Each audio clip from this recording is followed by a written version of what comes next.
បាទជំរាបសួរបងប្អូនទាំងអស់គ្នាថ្ងៃនេះជួបជាមួយខ្ញុំនៅវីដេអូមួយទៀតដែលខ្ញុំឃើញព័ត៌មានតាមបណ្ដាញសង្គមពាក់ព័ន្ធនឹងលោកអ្នកធំអឺពេលខ្លះខ្ញុំតែងតែគិតថាហេតុអ្វីក៏យើងធ្វើដល់ថ្នាក់តំណែងដូចជាចៅសង្កាត់ដូចជាមេឃុំឬក៏មេខណ្ឌឬក៏មេស្រុកអីចឹងប៉ុន្តែអត់ចេះដោះស្រាយបញ្ហាជាមួយគ្នាទាស់សម្ដីគ្នាឬក៏មានការបញ្ចុះសម្រុងអីបែរជាមកវាយប្រហារគ្នាតាមបណ្ដាញសង្គមបាទបង្ហោះសារសម្លេងតាមបណ្ដាញសង្គមដាក់រូបភាព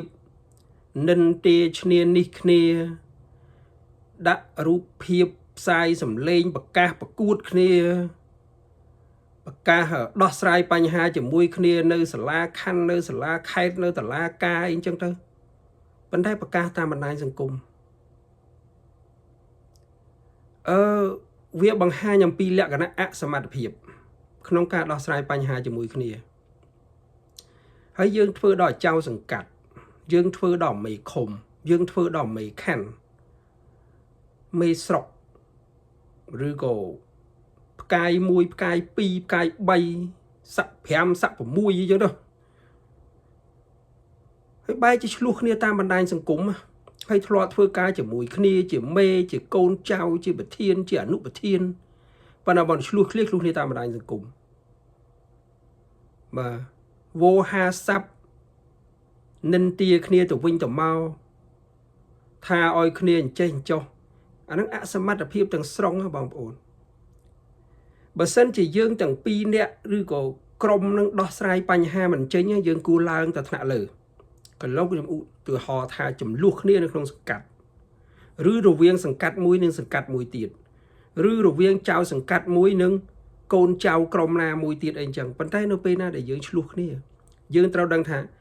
តើបើដោះស្រាយបញ្ហាក្នុងចំណោមគ្នាយើងនឹងវាមិនចប់សពគ្រប់ទេចំហៀនមិនទាប់យើងទៅកន្លែងណាហើយហេតុអីក៏យើងធ្វើដល់ចៅសង្កាត់យើងធ្វើដល់អីហើយយើងអត់ចេះដោះស្រាយបញ្ហាហ្នឹងមកវាយប្រហារគ្នាតាមបណ្ដាញសង្គមឲ្យប្រជាជនទូទាំងប្រទេសបានដឹងបានឮទេ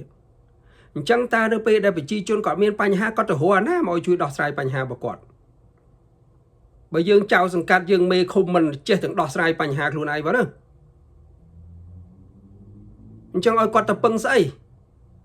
អត់ដឹងថានីតិវិធីត្រូវដោះស្រាយបញ្ហាមិនផងហ្នឹងហើយបែរជាឆ្លោះគ្នាវងវាងតាមបណ្ដាញសង្គមហើយធ្វើមើលទៅសិតតអ្នកមានស្នាដៃអញ្ចេះមានស្នាដៃអញ្ចោះទៀតជួយដល់សង្គមអីគ្រប់បែបយ៉ាងទៀតប៉ុន្តែដល់ពេលឆ្លោះគ្នាអត់ចេះដោះស្រាយបញ្ហាអត់ដឹងថាត្រូវរត់ដំណោះស្រាយយ៉ាងម៉េចហើយយើងមើលនៅក្នុងការធ្វើការងារជួររដ្ឋាភិបាលយើងដឹងថាលំដាប់ពីណាទៅណាឧទាហរណ៍ថាឥឡូវឃុំបាទមេឃុំចៅសង្កាត់សិតតែជាអ្នកដែលត្រូវបានទទួលការបោះឆ្នោតជ្រើសរើសពីប្រជាពលរដ្ឋដែលប្រជាពលរដ្ឋនឹងគាត់ទុកចិត្តឲ្យយើងនឹងធ្វើមេឃុំធ្វើចៅសង្កាត់ដើម្បីជួយដោះស្រាយបញ្ហានៅក្នុងឃុំនៅក្នុងសង្កាត់របស់គាត់ហ្នឹងហើយដល់យើងឆ្លោះគ្នាដោះស្រាយបញ្ហាខ្លួនឯងក៏ប៉ិកកប៉ុកដោះស្រាយអត់ចេញអញ្ចឹងទៅដោះស្រាយបញ្ហាប្រជាពលរដ្ឋទូទាំងសង្កាត់ទូទាំងឃុំនឹងមិនទៅបាទបើយើងអត់ដឹងថាត្រូវទៅដោះស្រាយយ៉ាងម៉េចហ្នឹងខ្លួនយើងដោះស្រាយមិនចេញយើងត្រូវឡើងទៅថ្នាក់ណាដើម្បីដោះស្រាយទៀតថ្នាក់នឹងដោះស្រាយមិនចេញត្រូវឡើងទៅថ្នាក់មួយណាទៀតដើម្បីដោះស្រាយចេញទៀតអញ្ចឹងគេបញ្ជូនពីមួយស្តាប់ទៅមួយស្តាប់ហើយពីមួយចំហៀនទៅមួយចំហៀនហើយគេមិនមែនមកវែកញែកដោះស្រាយបញ្ហាររឿងហែងអញនៅពេញបណ្ដាញសង្គមអញ្ចឹងទេបើសិនណាធ្វើអញ្ចឹងបាច់ធ្វើមេឃុំបាច់ធ្វើចៅសង្កាត់ទេនងខ្មាស់គេពីពួកដោះស្រាយខ្លួនឯងអត់ចេញផងប្រជាពលរដ្ឋពឹងស្អីលើនឹងពេលគាត់មានបញ្ហាឆ្លោះគ្នាទំនាស់ដីធ្លីបញ្ហារវាងអ្នកចិត្តខាងទំនាស់នៅក្នុងក្រុមគ្រួសារដែលឈានទៅដល់អាជ្ញាធរដោះស្រាយបញ្ហាឲ្យគាត់ទៅរស់ណាលើនឹងបើអាជ្ញាធរឆ្លោះគ្នាដោះស្រាយចេញផងណាអត់ដឹងថាត្រូវឡើងទៅណាទៅណីផងណាបែរជាមកវាយប្រហារគ្នាពេញបណ្ដាញសង្គមអញ្ចឹងហ្នឹងអញ្ចឹងបើសិនអត់សមត្ថភាពទេអស់លោកកុំធ្វើអីបាទបកគោលជូនអ្នកណាដែលគេអាចមានលទ្ធភាពធ្វើទៅពីព្រោះរឿងរបស់អស់លោកមិនមែនធ្វើមកអស់លោកទេគឺវាពាក់ព័ន្ធទៅដល់ប្រជាពលរដ្ឋនៅក្នុងមូលដ្ឋានដែលអស់លោកកាន់កាប់បាទកាលណាអស់លោកជាចៅសង្កាត់គឺអស់លោកគឺជា ភ្នែកជាតិចជាច្រមុះជាមាត់របស់ប្រជាពលរដ្ឋមកសង្កាត់ហ្នឹងអស់លោកជាមេឃុំដូចគ្នាជាភ្នែកជាតិចជាច្រមុះជាអណ្ដាតជាគំនិតបញ្ញាអីផ្សេងសម្រាប់ប្រជាជនមកឃុំហ្នឹងដែលនៅពេលដែលគាត់ជួបទុកនៅពេលដែលគាត់ជួបបញ្ហាយើងត្រូវជួយរកដំណោះស្រាយឲ្យគាត់យ៉ាងម៉េចមិនមែនមានន័យថាយើងត្រូវដោះស្រាយរួចគ្រប់បញ្ហាទេក៏ប៉ុន្តែយើងដឹងច្រកដែលត្រូវដោះស្រាយយើងដឹងច្រកដែលត្រូវវិនិច្ឆ័យដែលត្រូវពិចារណានិងត្រូវរុញបន្តថាត្រូវទៅដល់ដំណារឿងណាត្រូវបញ្ជូនទៅតុលាការរឿងណាត្រូវដោះស្រាយនៅក្នុងតំបន់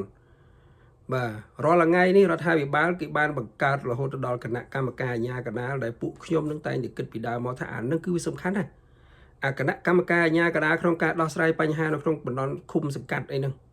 បាទសំខាន់ណាស់អញ្ចឹងរឿងណាត្រូវដោះស្រាយត្រឹមណារឿងណាត្រូវដោះស្រាយត្រឹមណាយើងដោះស្រាយទៅហើយចុះបើយើងឆ្លោះគ្នាយើងទៅហើយហ្នឹងវាជាពលរដ្ឋពឹងអីឥឡូវហ្នឹងមិនថាធ្វើការជាមួយគ្នាមិនមានចំនួននោះទេវាមិនអាចអត់ទេក៏ប៉ុន្តែយើងចេះដោះស្រាយបាទមិនមែនយកមកវាយប្រហារគ្នាពេញបណ្ដាញសង្គមអញ្ចឹងទេអាហ្នឹងវាធ្វើឲ្យខូចឈ្មោះខូចនៅទង្វើដែលយើងបានធ្វើមកវាបង្ហាញពីភាពអសមត្ថភាពឲ្យពលរដ្ឋមើលឃើញគ្រប់បែបគ្រប់យ៉ាងនិងបង្ហាញពីចំណេះដឹងទាំងផ្នែកចំណេះដឹងក្នុងការបំពេញការងារចំណេះដឹងផ្នែកសិលធម៌ចំណេះដឹងផ្នែកគុណធម៌សុជីវធម៌ក្នុងការរស់នៅមានន័យថាយើងអត់មានបានយើងអត់យល់យើងអត់យល់យើងអត់ដឹងថាត្រូវដោះស្រាយមិនទេបាទអញ្ចឹងខ្ញុំជាសំណោមពរមិនមែនជាការនិយាយធ្ងន់ស្ដីបន្ទោសទេជាសំណោមពរសូមឲ្យអស់លោកដែលបានធ្វើការងារជាផ្នែកណាមួយក៏ដោយដែលបងប្អូនមានភារៈក្នុងការដោះស្រាយបញ្ហាជូនពលរដ្ឋនៅពេលដែលរឿងកើតឡើងចំពោះអស់លោកសូមរៀនដោះស្រាយបញ្ហាប្រកបដោយគតិបណ្ឌិតភាសាអង់គ្លេសគេហៅថា wisdom ឲ្យមានបញ្ញាក្នុងការពិចារណាដោះស្រាយបញ្ហាផងកុំដោះស្រាយដោយកំហឹងដោយកំហល់ព្រោះអាហ្នឹងវាធ្វើឲ្យយើងបាត់បញ្ញាអញ្ចឹងអាចចេញមកវាយប្រហារគ្នាតាមបណ្ដាញសង្គមហ្នឹងអាហ្នឹងគឺយើងខ្វះបញ្ញាគឺយើងដោះស្រាយទាំងកំហឹងដោះស្រាយទាំងភាពមួម៉ៅអត់បានថយទៅគិតពិចារណាសិនទេលេងប្រាវហ្មងអាហ្នឹងគេហៅថាខ្វះបញ្ញាមោហៈអង្វែងអង្វាន់លេងនឹងអីអញ្ចឹងមេតាគិតពិចារណានៅក្នុងការដោះស្រាយបញ្ហានានាមានរឿងអីគឺដោះស្រាយគ្នាទៅ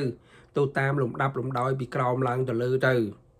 ដោះស្រាយគ្នាឯងមិនចេញរកអ្នកជួយពីលើក្នុងការដោះស្រាយបញ្ហាទៅកុំអាងអីវាយប្រហារគ្នាកុំឲ្យប្រជាពលរដ្ឋនឹងគាត់បាក់ទឹកចិត្តថាខំពឹងពាក់ខំបោះឆ្នោតឲ្យមិនអាចមួយយោជការអីមិនបានណាបាទអញ្ចឹងវីដេអូនេះខ្ញុំសូមជូនប៉ុណ្្នឹងហើយសូមអស់លោកធ្វើការពិចារណាហើយរៀនកែតម្រូវនៅអ្វីដែលខុសឆ្គងទៅហើយរៀនស្ដាប់នៅអ្វីដែលគេនិន្ទាដែលគេឈ្នានេះហ្នឹងព្រោះគេចង់ឲ្យយើងសុំទោសដែលគេរិះគន់មិនមែនឈ្នានេះទេដែលគេរិះគន់ចង់ឲ្យកែតម្រូវហ្នឹងរៀនស្ដាប់ទៅកុំខឹងគេដូចខ្ញុំនិយាយយ៉ាងអីមិនបាច់ខឹងខ្ញុំទេស្ដាប់ហើយយកទៅកែតែខ្លួនឯងឲ្យល្អទៅគឺចប់ហើយខ្ញុំអត់មាននិយាយនឹងបានលុយទេបាទខ្ញុំគាត់និយាយចង់អស់លោកល្អទេតែប៉ុណ្្នឹងទេបាទសូមអរគុណច្រើនសូមជម្រាបលា